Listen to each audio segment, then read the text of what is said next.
All right. Hello, my guest stories from the NBA is Isaac Austin, former NBA veteran. Uh, I thank you very much for opportunity to talk about your career, about your time in NBA.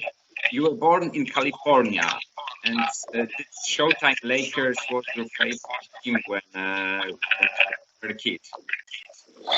Yeah, definitely. I mean, being from California and the Lakers at the time, they had Worthy and Kareem and uh, uh, Byron Scott. They had a really good team. Pat Riley was coaching them. Yeah, they were the Showtime. So yeah, they were the best team in the NBA at the time. And because they were in LA, it just made it all better for for me as a younger kid growing up. And who was your favorite player at the time? At that time, I liked Magic. Magic was my player. Okay. Uh, uh, when you start your story with the NBA, you played in Utah Jazz, and your teammates, one of your teammates were Mark Eaton, one of the best defenders in 80s. And did you have kind of mentor pupil relationship? Did he learn you how to be better a player and defender? Yeah, well, when I was drafted by the Jazz, my mentor was Karl Malone. So I I I used to carry Karl Malone's bags when I was a rookie. We hung out a lot. We trained together. So uh, even though Mark was a center, I was a center. So me and Mark, I was playing behind Mark, but yeah, I got mentored by you just listen to the veterans when you come in as a rookie.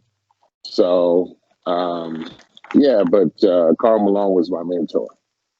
And when I talked with Mark, he told me that Karl Malone and John Stockton brought a new work ethic to the organization, that they expected for the colleagues to be ready for each game, to work hard. And how do you remember this, the training, the practice with those two future Hall of Famers? Yeah, no, it was. They trained very hard, especially off season, and then as a team when we were there, they practiced just as hard as if we were. If you were a young guy, them guys practiced just as hard as we did. So it was good to learn, play with them, play against them, because it was always a competitive situation. hmm How do you remember your rookie and sophomore seasons in Utah Jazz? My rookie season, it was. I mean, shoot, we went to the playoffs. Obviously, um, we lost to. I think we lost to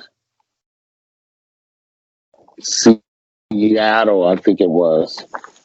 I think we lost to Seattle. But no, the experience was great. My rookie year, I didn't get a lot of minutes, but I learned a lot, did a lot of things, and then took that with going when I went to the Miami Heat and started there and started playing there and coming off the bench there and '96 winning Most Improved. So that's kind of how uh, for me that's how Jazz kind of started me off with the situation and playing with Carl and being a friend of Carl's and working out with him on the off season allowed me to grow when I left and went to other teams. And after the seasons, you left NBA and play in CBA and also in Europe. And what was the most difficult when you play abroad, the Europe, being away from the home, different culture, language, or maybe other conditions? Yeah, I played in I got released by the Jazz, and then I went to the CBA.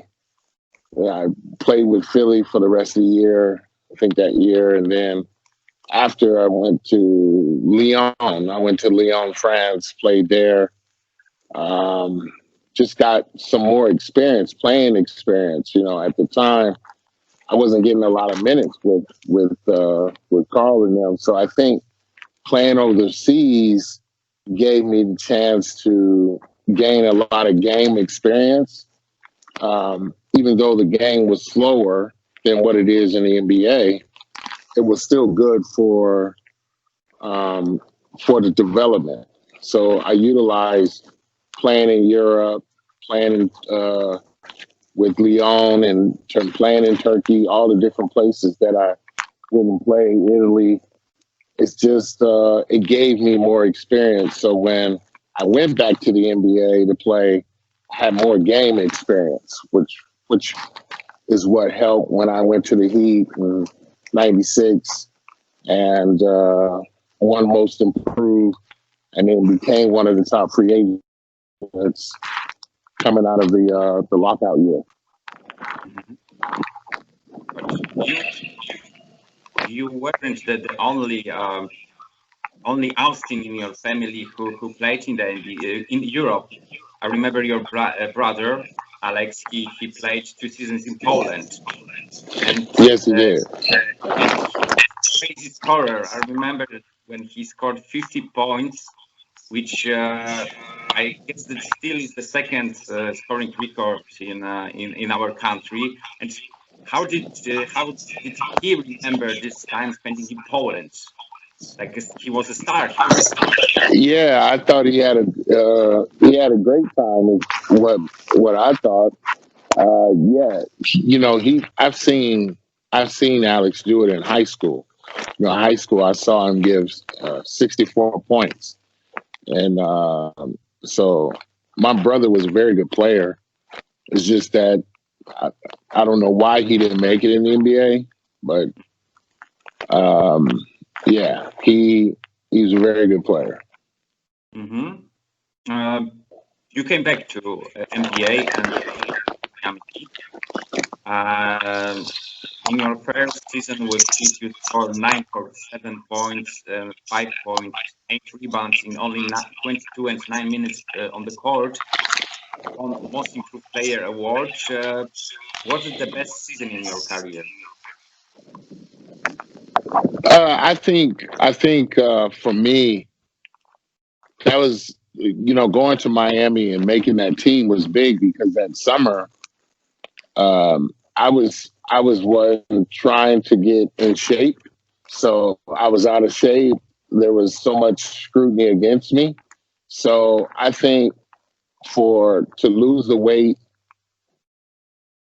then to go through all the mini camps that I went to make the team at Miami, and then to win Most Improved in the NBA, I thought that was a great season for me. I played actually pretty good in that season because Lonzo had got hurt, and we had a game stretch of probably like 20 games where I averaged at least 20 and 10 in that period, and we didn't lose.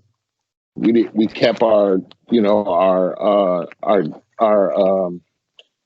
didn't lose no games. We kept the games there as he was hurt, and stayed right there beside the Bulls. But we ended up losing to the Chicago Bulls in the Eastern Conference Finals. So, for me, as for a season, I thought that would be my best years. My best years was with the Miami Heat because of the preparation and the things I had to do before to even make that team.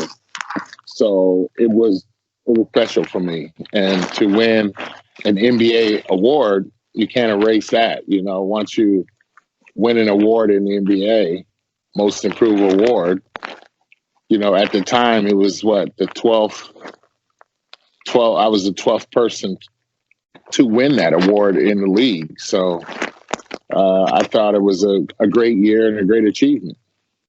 Mm-hmm. What did you learn from Alonzo Mourning, who was your teammate? And as I talked with Tim Hardaway, he told me he was a great teammate, a great person as well. From your perspective, what did you learn from him, and how do you remember your relationship with? I think Alonzo Mourning was he was really good. I mean, the things he was a great shot blocker, especially from the weak side, like defensive weak side shot blocker. We made each other better because we played hard against each other in practice. That made the games a lot easier when we saw certain things. But yeah, I mean, we had a great mix of team. I mean, Lonzo was the center. We had PJ Brown as a power forward. We had traded for Jamal Mashburn, Tim Hardaway, as you mentioned, Dan Marley. I mean, we had a really good team. So it was fun. We played hard, and it was like we were like family. You playing both teams, NBA teams from Florida. Me as Orlando Magic fan, of course, I would like to ask you about the lockout season 98-99 when you were playing the starting five. What memories do you got from that time when you play in Orlando Magic? Orlando was a good choice for me at the time. I was like one of the top free agents that year behind Scottie Pippen. The lockout was a bad situation for me, but I ended up, me and Penny Hardaway got along very well. I went and visit Penny Hardaway in Orlando. So ended up signing with them. He taught me some things about, having a personal chef and those type of things to stay in shape. So kind of added that to the thing. Plus, we were in the same division as Miami because Miami traded me to the Clippers that year, and then I signed as a free agent to Orlando. So, but my experience was great. I mean, we had Chuck Daly at the time, rest his soul, as the coach. I mean, we had a Hall of Fame coach. We got a Hall of Fame player, Penny Hardaway, on the team. Grant Hill. I mean, Grant was there. Yeah, we had a really good young squad, and we did some things. We went to the playoffs. I think we lost to Philly. Mm-hmm. That's when Iverson was coming up. Yeah, hungry to winning. And after being in Orlando Magic, playing Washington, Orlando Magic traded you there. You spent the whole 1999-2000 season in Washington, and one of the executives was Michael Jordan, and did he participate in practice? Yeah, he did. He was playing, like when I got traded there. It was actually a really big trade when I got traded there. Yeah, Darryl Walker was the coach at the time. He was more of an executive, and we had a young Richard Hamilton at the time that went to Detroit and won couple of rings. We just had a very young team. Mark Strickland was on the team at that time. Who else? Tracy Murray. Yeah, Jahadi White. I mean, we had Mitch Richmond. Remember Mitch Richmond from the Sacramento Kings? yes, Sacramento Kings, Golden State Warriors back in the day. But yeah, it was a good experience. It was a good experience. It was nice to have him around. And yeah, it was. I had a good experience in DC. Mm-hmm. How do you remember your cooperation with Rod Strickland? You mentioned about him. I remember that he was point guard in all-star shape, but from the history, from this time perspective, he looks like one of the most underrated player in the 90s. How it looks from your perspective? How do you remember him as your teammate? Strickland was a very good teammate. I think, yeah, underrated as a point guard.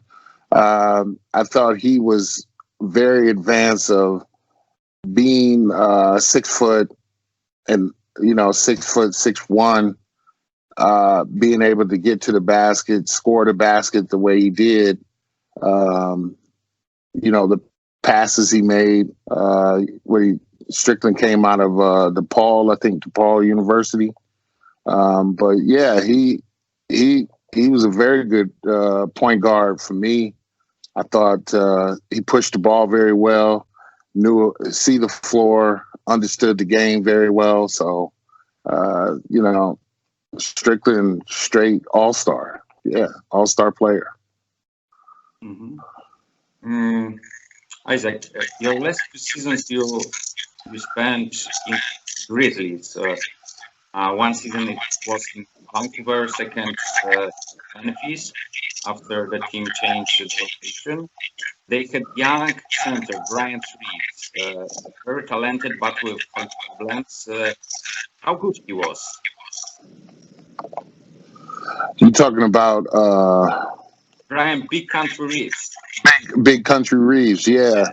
So going there, Big Country was a very good, a decent player. I thought he did what he could. I mean, when we moved from Vancouver to Memphis, I think that's when he hurt his back. And then, it was like he was out of the league. Plus, we had, at that time, I was a veteran. They had a lot of young players. We had Miles Swift, Paul Gasol came into the league at that time. He was a rookie. We had Mike Bibby, Mike Dickerson. So it was a very young team with some veterans on it. And it was just a growth. I think it was a growth situation. Memphis has turned itself around. But, it was good to see Powell, knowing that, this guy came in the league as a rookie. And, I could see Mark. Mark was still in high school at that time. And to see him grow and the things that he done and then win a championship with the Lakers. It was, I thought it was a good experience for me to just go against him, try to teach him some things when he came into the league, toughen him up a little bit more. Grizzlies that was like towards the tail end of my career. I was in my 30s, so it was just a part of getting on certain teams that were developing. That's how you get lost in the shuffle at that time when you're trying to stay in the NBA and play a couple more years or your more careers and stuff like that. So it was tough. And then Memphis, then I asked for a release from Memphis to try to get on on an NBA roster for the playoffs. Didn't happen. And then after that, I came back, tried out with the Heat, and then was last cut with Heat, and then just started playing in the. I played a little bit in the. Went in to play for the ABA, and then ended up getting a team, start coaching, and then moved everything around. Just started changing the career. Mm-hmm. Do you still got some connections with basketball or NBA? Is basketball still part of your life? Yeah, unfortunately, it is. I live here in Las Vegas. Um, the NBA Summer League is here in Las Vegas, so I get to go there, see a lot of my colleagues that come into town. The NBA owners meetings are here in Las Vegas, so there's a lot of the NBA is here in Las Vegas during the summertime. But now because of the pandemic, everything's a little bit different now. But yeah, that, and then I have two daughters. They both play basketball. One is in Cal State Bakersfield. The other one is in high school. They play basketball, so I'm still around it. Do you think that there is a chance that they play in WNBA like Pete Brown's daughter? Yeah, my daughter that's in college right now. She's a senior this year, so hopefully they get to play this season this year. Her last season in college, and then she could maybe get at least a tryout with a WNBA team, or she may go play overseas somewhere. She may come to Poland. You never know. Mm-hmm. If you could create the starting five from your former teammates, we could switch that position. So it doesn't matter who would be your top five players you played with during your NBA career. So you saying I can only pick from the players that I played with, correct? Yes. Okay. I would say I would say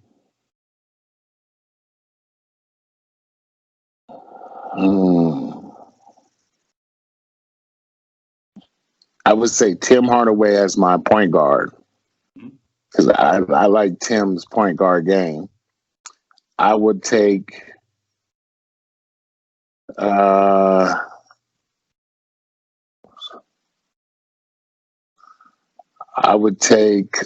Malone as my power forward. Mm-hmm.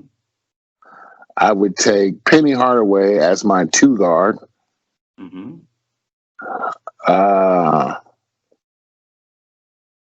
I would take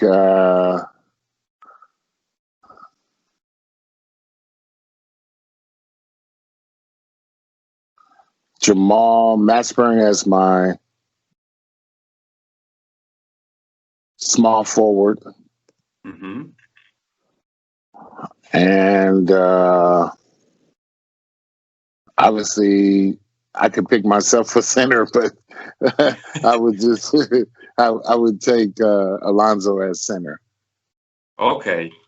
And if you could create top five, but choosing the players you play against, the toughest you met on the court, who will be there?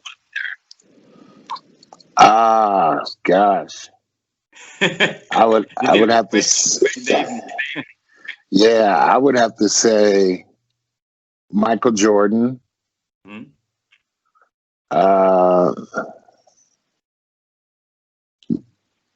Magic. Mm-hmm.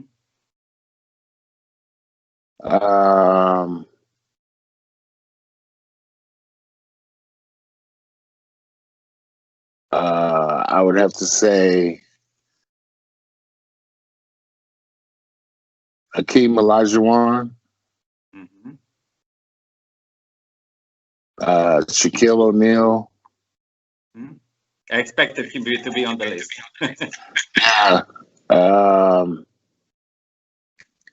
Now to say Kobe. Kobe. Hall of Fame team. Yeah, yeah. They were all good players. Different eras. Obviously the Magic Jordan was '90s era, and then Kobe's was late '90s, early 2000s. You know, but yeah, I mean, I could name more players. Charles Barkley. Uh, you know, Dr. J was still in the league when I was in the league. Hmm? You know, uh, Bernard King was still in the league when I was in the league. We can name a lot of A lot of players. top five, starting Yeah, five. there's a lot of starting fives. You can mix them up, But I mean, listen, it was a great experience. It's 1%. It's a 1% chance that you make it to the NBA. Mm-hmm. Not let alone play, several years in the NBA. So the experience was a life-changing experience. Mm-hmm. Will never take it for granted. Love the game. Was happy I made it. And,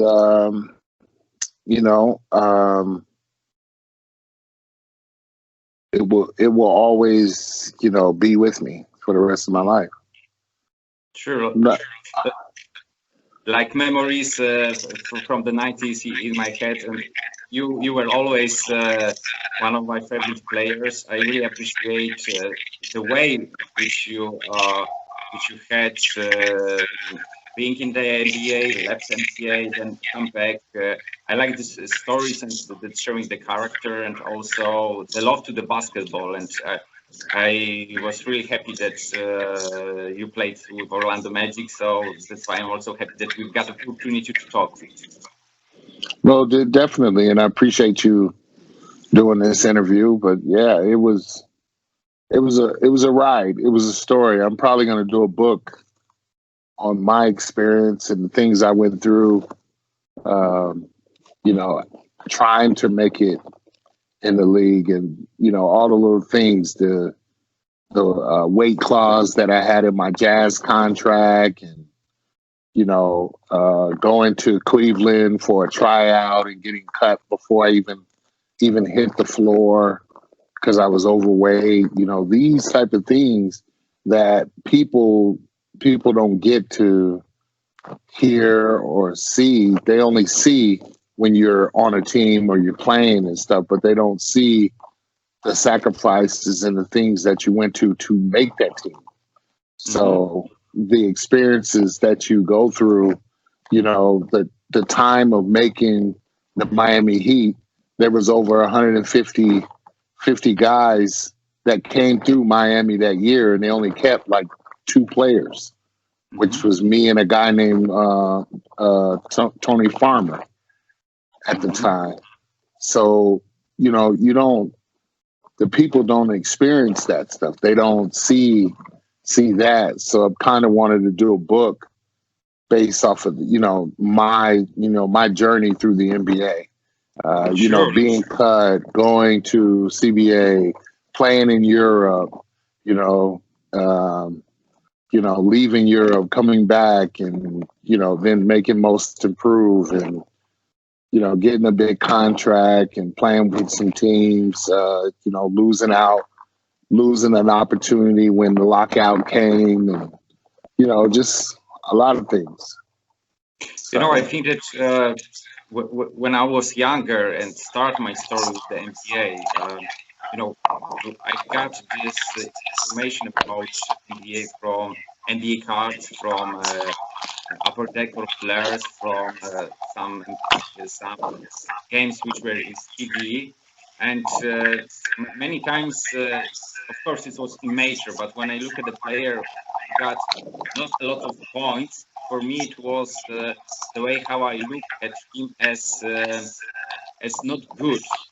But after years, especially then social media and internet gave us opportunity to know more stories about how many sacrifices player needs to do to be in the NBA. As you said, it's only 1% or even less.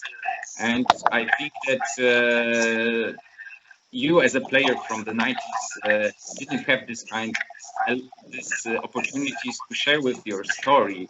And I think it's really good that could talk or you could even write a book, because I think that when we look at your story, your NBA career, it could be very interesting story, and I think that it could give inspiration for the people, future basketball players or just humans. Yeah, there's a lot of experience that you learn, because when you're drafted second round, it's a label of, okay, you have some talent, but you're going to have to work. Mm-hmm. I wasn't a first round draft pick. I was a second round draft pick. That gave me a foot in the door, but I still had to, even being a rookie, I still had to make that team with the Jazz. I went in that my rookie year. I was hurt that summer. I had a surgery on my knee coming out of college, so I didn't even get to start like immediately when I got to the Jazz. I got surgery on my knee, so I was out 6-7 months and stuff like that. I was on crutches, so and people don't know that story. They didn't know I had a weight clause inside my contract where I had to be 12% body fat and weigh a certain weight. So those are the type of things that I had to go through to keep consistently make it, to build a career. So it was a great experience. And like I said, I'm gonna write a book, because I think that people seeing that story, it might inspire, say, some young kids or even people just in a regular day life. You're trying to achieve something as a doctor or as this or that, and you have obstacles and things that hit you. Those, how to fight and continue to reach your goal. And that's kind of how the book would address. I was still trying to reach my goal, and I was willing to sacrifice, do all the work to be able to make it in the NBA and play. And, and like I said, to achieve and win an award that's going to always be in the history book. So, not to any player that played in the league get an award. There's only 6 awards. There's MVP, there's Defensive Player of the Year, there's Sixth Man, there's Most Improved. Mm-hmm. Those awards, that's an award. I won that award. So to win an award in the NBA, and it can never be erased in the NBA history, it'll always be there for the rest of my life. Mm-hmm. So it's always something. Yeah. So the achievement, so that's kind of like the angle of the book that I'm going to write, to tell my story, and hope that it inspires the next generation or the next ballers that are coming up that read it. They can take some of the stuff and use for their own usage. Mm-hmm. Please keep in your mind that when you will release it, let me know, because for sure I will like to know more details from your not only NBA career, but how you became Ike Austin in the NBA. For sure, it will be really beautiful book to read and to know all those facts. Oh yeah, definitely. I just, there was just been a thought in my head, and I just haven't. I got to get with a writer. I got to get a lot of it out of my head. I haven't written anything down. it's all in my head.